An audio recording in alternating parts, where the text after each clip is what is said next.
আসসালামু আলাইকুম। আজকে ঈদের দিন, ঈদ মুবারক আপনাদের সবাইকে। তো আজকের সংবাদপত্রে বা ভিডিওতে দেখলাম ডক্টর মোহাম্মদ ইউনূস বাংলাদেশ সরকার সে গতকাল শুক্রবার রাতে মানে ঈদ উপলক্ষে ভাষণ দিয়েছে।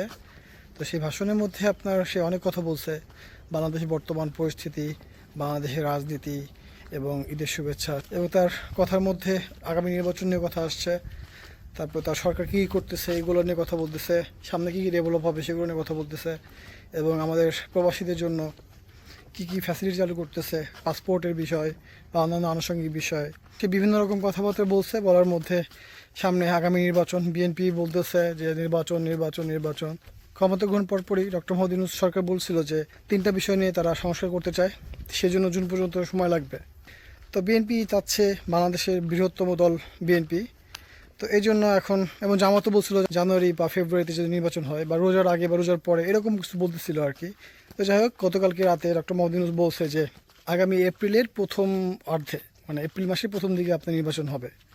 তো তারপরে বিভিন্ন প্রতিক্রিয়া, আমাদের মির্জা ফখরুল ইসলাম, সবার প্রিয় মির্জা ফখরুল ইসলাম ব্যাংকক থেকে ফিরছেন, এয়ারপোর্টে বলছে যে আমরা ভেবেছিলাম যে ডক্টর মোহাম্মদ ইউনূস ডিসেম্বরের মধ্যে নির্বাচন দিবে। তো এপ্রিলে ডক্টর মোহাম্মদ ইউনূস নির্বাচন দিয়েছে, এই জন্য জাতি হতাশ হয়েছে, এটা মির্জা ফখরুলের ভাষ্য মধ্যে। তো তার ওই ভিডিও বা কমেন্টের নিচে অনেকগুলো মানে কমেন্ট পড়লাম, এবং তার ভিডিও এবং তার নিউজের নিচে যে কমেন্ট আসছে বলছে যে এপ্রিলে নির্বাচন দেওয়াতে জাতি সত্যি হতাশ হয়েছে, কিন্তু ডক্টর মোহাম্মদ ইউনূস 5 বছর ক্ষমতা থাকবে না, এই জন্য হতাশ হয়েছে। আর অনেকে বলতেছে বিএনপি শুধু হতাশ হয়েছে এবং তার কিছু অঙ্গ সংগঠন আছে, যদিও জামাত আগে তাদের অঙ্গ সংগঠন ছিল বা একসাথে ছিল, এখন জামাত আলাদা, 300 আসনে নির্বাচন করবে। এবং জামাত বলছে এপ্রিলের নির্বাচন যেন সুষ্ঠু নির্বাচন হয়। তো মির্জা ফখরুল হতাশ হয়েছেন, এবং সালাউদ্দিন আহমেদও বলছে যে ডিসেম্বরের মধ্যে নির্বাচন আমরা চেয়েছিলাম, এতে এতদিন সময় লাগার কারণ কি, এবং বিভিন্ন এক্সপ্লেন দিচ্ছে। তার মধ্যে হচ্ছে সামনের বছর ঈদ এবং পরীক্ষা, জাতীয় পরীক্ষাগুলো হবে, এবং রোজার পরপর যদি ঈদ হয় তাহলে কিভাবে ক্যাম্পেইন করবে, বিভিন্ন তার বিএনপির যে সমস্যাগুলো এগুলো বলছে। তো বিএনপি চাচ্ছে এখন সোজা কথা ডিসেম্বর নির্বাচন শুরু থেকে শেষ পর্যন্ত, কিন্তু ডক্টর মোহাম্মদ ইউনূস এপ্রিল নির্বাচন দিতে যাচ্ছে, এবং এতে বাংলাদেশের মানুষ এরা হতাশ হয়েছে। ডক্টর মোহাম্মদ ইউনূস যে এপ্রিল নির্বাচন দিচ্ছে, সে ক্ষমতা ছেড়ে দিচ্ছে, তাকে চাচ্ছিল বাংলাদেশের মানুষ 5 বছর বা 10 বছর ক্ষমতা থাকুক, যাতে বাংলাদেশটার উন্নয়ন হয়। কারণ আমাদের চিরাচরিত রাজনীতি যে 2 দল আছে যারা ক্ষমতা আসে যায়, এবং কোন পন্থায় যায় কোন পন্থায় আসে, গণতন্ত্র ভোটের মাধ্যমে নির্বাচন হয়। জনসাধারণ বলে যে এই নির্বাচন তো নির্বাচন খায় না, দেখে না, চোখে দেখা যায় না, মাথায় নাই, ও দরকার নাই। আমাদের কোনো নির্বাচন নাই, দেশে 17 বছর নির্বাচন হয় নাই, মানুষ চলতেছে না, চলে নাই। এ দেশে 53 বছর বহু নির্বাচন হয়েছে, নির্বাচনে জাল ভোট, ভোট কাটে রাত্রি টাকা দিয়ে আসে, ভোট কিনে ভোট নাই, ওটা কোনো ভোট? মানুষ যদি টাকা খাইয়ে ভোট বিক্রি করে, ওটা ভোট? আমার ওই ভোটের দরকার নাই। প্রধান উপদেষ্টার উপরে আপনার কেমন আস্থা আছে? 100% আস্থা আছে। উনি যদি না আসতো 5 তারিখের পরে, এই 9 মাসে 18 বার সরকার বদল হতো। অল্প কিছুদিন আগে বিএনপি নেতা খন্দকার মোশাররফ হোসেন বলছেন যে ডিসেম্বরের মধ্যে যদি নির্বাচন না হয় তাহলে ষড়যন্ত্র মাথাচাড়া দিয়ে উঠবে। তো তার নিচে অনেকে কমেন্ট করছে যে ডিসেম্বরের মধ্যে নির্বাচন হলে ষড়যন্ত্র মাথাচাড়া দিয়ে উঠবে, আপনি কীভাবে জানলেন, বা যদি মাথাচাড়া দিয়ে উঠে তাহলে আপনারা সাপোর্ট দেবেন, মাথাচাড়া যাতে না দিতে পারে। যেহেতু বিএনপি একটা বড় দল, উচিত এই দেশটাকে সুন্দরভাবে সাজানোর জন্য ডক্টর মোহাম্মদ ইউনূসকে সাহায্য করা।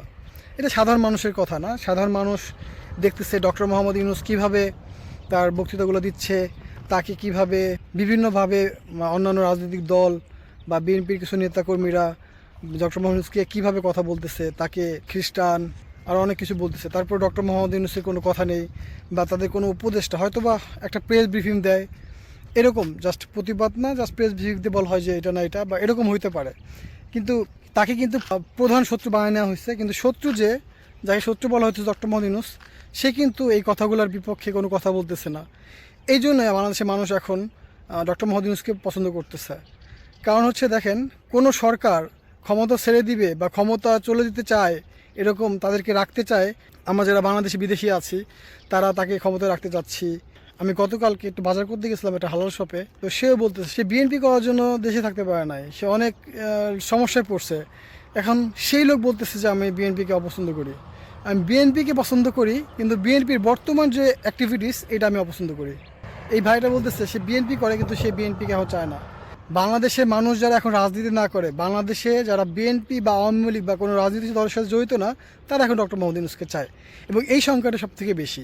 তো ডক্টর মোহাম্মদ ইউনূস কালকে যে ভাষণটা, আপনারা গত 53 বছরে এই যে ভাষণগুলো দেয় আমাদের রাজনৈতিক দলের নেতারা বা প্রধানরা যারা যেভাবে কথা বলে, আর ডক্টর মোহাম্মদ ইউনূসের কথা দেখেন, এখন যুগ পাল্টাইছে। চিরাচরিত বাংলাদেশের রাজনীতি পলিটিশিয়ানদের যে জোরে জোরে আঙ্গুল নাচায় নাচায় অনেক উচ্চস্বরে ভাষণ দিবেন, এগুলো এখন আর নাই। এখন শান্তির দেশ, শান্তির পৃথিবী। এখন সবাই চায় পরিবর্তন। সেটা কীরকম পরিবর্তন? শিক্ষিত, শুধু লেখাপড়া শিক্ষিত না, মনের দিক দিয়ে শিক্ষিত এবং উদার মনের। ডক্টর মোহাম্মদ ইউনূস বয়স 84, আমরা বাংলাদেশে সে একটা অ্যাসেট। এরকম অ্যাসেট বাংলাদেশে এখন পর্যন্ত আমার দেখা মতো নেই। সে আন্তর্জাতিকভাবে স্বীকৃত। আমাদের ইচ্ছা ছিল ডক্টর মোহাম্মদ ইউনূস জুন পর্যন্ত থাকতে চেয়েছিল, ডিসেম্বর থেকে জুন পর্যন্ত। এই সময়টা যদি শুরু থেকে যদি বিএনপি এই কথাটা মেনে নিয়ে ডক্টর মোহাম্মদ ইউনূসকে সাপোর্ট করতো, সবাই তো আর ভোট দেয় না, বিদেশে থাকে, এই সেই অনেকে ভোট করে যায় না। তো এভারেজ যদি আপনি 100% ধরেন, আমার মনে হয় 70% ভোট বিএনপি পাইতো। কিন্তু এখন খেলা পাল্টে গেছে, কারণ শামসি যেমন দুদু, তারপরে রুমিন ফারহানা যে কথাবার্তা বলে, সে আওয়ামী লীগের আমলে ভালো ছিল, এখন রাত্রেবেলা বের হইতে ভয় পায়। তারপরে শেখ হাসিনা এখনও সংবিধান অনুযায়ী প্রধানমন্ত্রী। তো তাহলে আপনার নির্বাচন চাচ্ছেন কেন? শেখ হাসিনা তো এখন সংবিধান অনুযায়ী প্রধানমন্ত্রী। তো নির্বাচন তো এখন দরকার নেই, মানুষ বলতেছে আর কি। সে ইন্ডিয়া আছে, থাক। এখানে ডক্টর মোহাম্মদ ইউনূস যেহেতু জনগণ তাকে ক্ষমতায় বসেছে, সে আওয়ামী লীগ সরকার আমলের যে মেয়াদ, সেই মেয়াদ পর্যন্ত থাকুক। অনেক নেতারা বলে যে ডক্টর মোহাম্মদ ইউনূসের কোনো আইন, কোনো যেগুলো তার যোগ্য না, তত্ত্বাবধায়ক সরকার করার ক্ষমতা রাখে না, আমরা এগুলো পরিবর্তন করে ফেলবো, এই করে ফেলবো, আপনারা অবৈধ।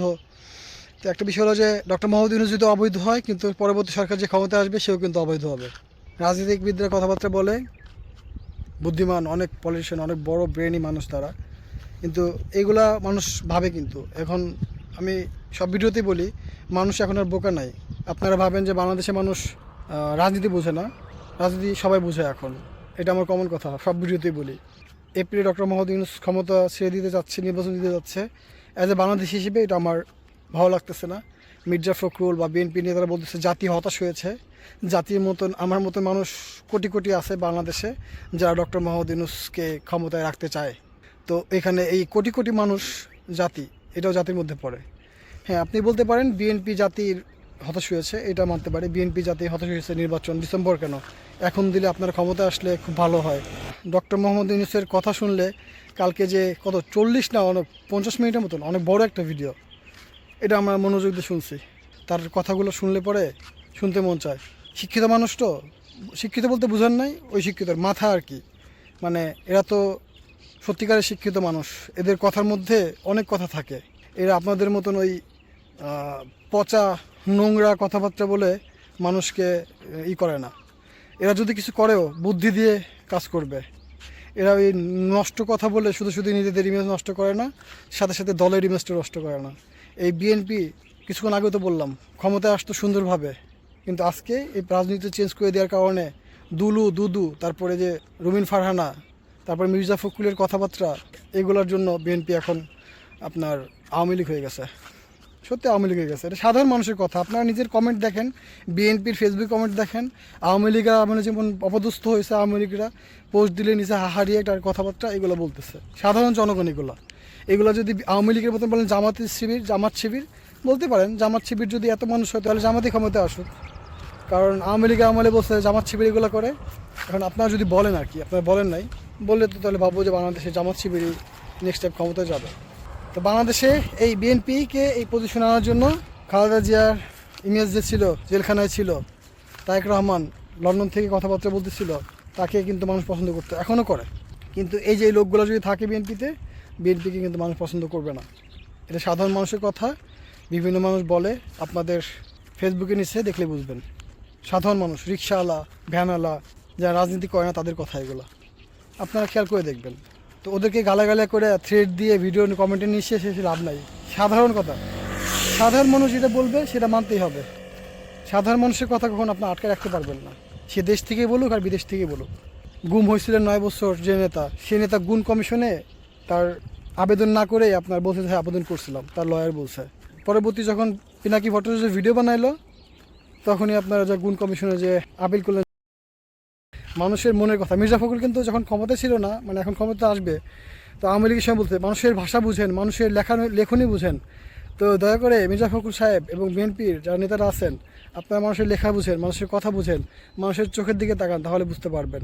ওই 1 লাখ 2 লাখ মানুষ নিয়ে আপনার আন্দোলন করবেন, ওই ভাগ বাটোয়ারা টাকার লোক ছাড়া আর কেউ কিন্তু আপনাদের পাশে থাকবে না।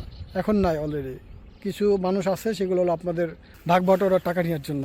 এই সাধারণ মানুষের কথা আমি জাস্ট প্রকাশ করতেছি। বিএনপি বাংলাদেশ ন্যাশনাল পার্টি, তাদের মধ্যে যদি চর থাকে, এই চরগুলোকে তাহলে তো ন্যাশনালিজম থাকলো না। তারা যদি টক শোতে যায়, বেশি লফালফি করে, চ্যাং ব্যাং করে, তারা যদি মুখের আকার আকৃতি চেঞ্জ করে দেয়, বিভিন্নভাবে কথা বলে, যতই ব্যারিস্টার হোক না কেন, এদেরকে মানুষ পছন্দ করে না। তখন মানুষ বলে কি যে আগে বিয়ে তারপর নির্বাচন। তো এই পর্যায়ে বিএনপি আস্তে আস্তে চলে যাচ্ছে। ভিতরে এক, বাইরে আর এক, সাধারণ মানুষের কথাগুলা আমি সবার সামনে তুলে ধরার চেষ্টা করি। আপনারা ভালো থাকবেন। আল্লাহ হাফেজ। আসসালামু আলাইকুম।